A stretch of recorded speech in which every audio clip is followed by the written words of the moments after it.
Today we take a look at Matas Buzelis, a 5-star out of Brewster Academy. If you haven't yet, please share and subscribe to help grow the channel, and I hope you enjoy the video.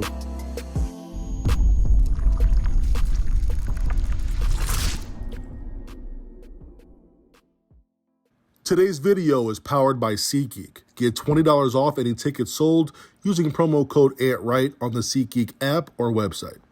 The 6'10", 180-pound prospect is ranked the number 12 player overall and listed as the number 4 small forward in the country for the class of 2023, ranked as high as number 4 in the country on 24/7 Sports. He's been pegged as a small forward, but he's always considered himself a point guard. After watching his games, he falls into the prototype of a skilled ball handler, mobile, agile, tall perimeter player who is a good passer, can stretch the floor with his shot, deceptive quickness. His prototype is pretty rare. His comparison today is going to be former NBA player Tony Kukoc.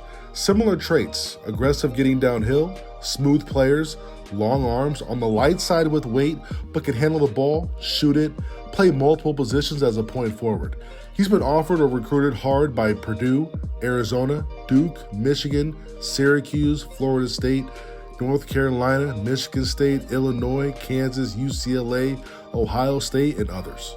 He's a pretty good shooter while he handles the basketball quite a bit. So when he's dancing with the ball, getting in his dribble packages, he's capable of shooting it off the bounce. He can shoot it off of a rhythm dribble going either way, step backs or after crossovers. He doesn't shoot the mid-range off the bounce much. He's either going for 3 or driving all the way to the basket. He also offers spacing for his teammates as a good spot-up shooter.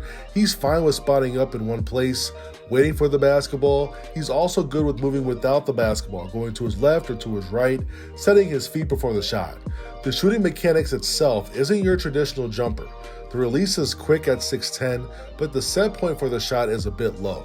His elbow comes to the inside a bit with his offhand more at the top of the basketball, and his shooting hand is facing to his left, not necessarily towards the hoop. Because of this, he doesn't have a traditional 12-6 backward spin.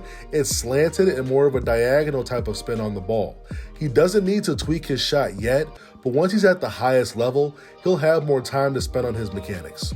Matas has a smooth game off the dribble. At 6'10", he does a good job of keeping his head up, having a tight handle around smaller guards while still pushing tempo and being aggressive. In the full court and transition game, he can be the point of attack or run the wings. When he's running his lanes, his teammates are eager to get him the basketball, knowing good things will happen, whether finding teammates for open shots or keeping the ball to finish around the basket. He doesn't always need a ball screen to get open. He can hit defenders with combo moves and dribble packages before he uses his long strides to explode to the paint. Once he breaks down the defender and takes on the help defense, he becomes pretty crafty with his body. He's still light, so he can't really bump bigger players off their spot in midair, but he's agile where he can maneuver his body in different ways to get around defenders. He can drive either way with his left or right, but when he gets around the basket, he will use his left, but he's more comfortable finishing against rim protectors with his right hand. His focus has been on trying to change his body and improving his physicality for the next level. Athletically, he has a slender build, narrow frame, long arms, and at 6'10", 180, he has to play to his strengths, using his length and his height. Good quickness and agility for his size, important for taller perimeter-oriented players. He's a good secondary defender, staying in help side, challenging shots in the paint and around the rim. When he's finishing, he's much more of a 1-foot jumper when he's driving to the rim. Since he's playing the guard spot, changing his body will prevent these smaller, muscular guards from getting low into his legs, bodying him, using their smaller leverage and base to their advantage. As a taller perimeter guy, he's already drawing tons of attention. As mentioned earlier, when he's in the transition game, he looks to push the ball with his head up and his eyes active, surveying the basketball court. At his height, he's seeing everything, and passes aren't really getting deflected because of his size. When he takes players off the bounce, he is looking to score, but once help defenders step up, he's dropping the ball off to his teammates.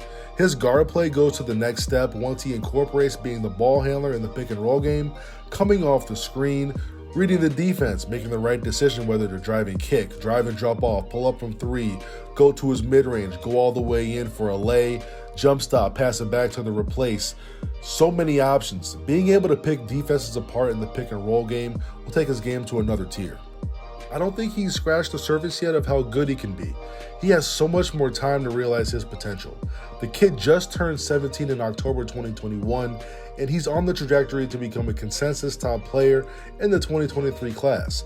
I look forward to seeing how he's able to change his body and improve his guard play over these next 1 to 2 years.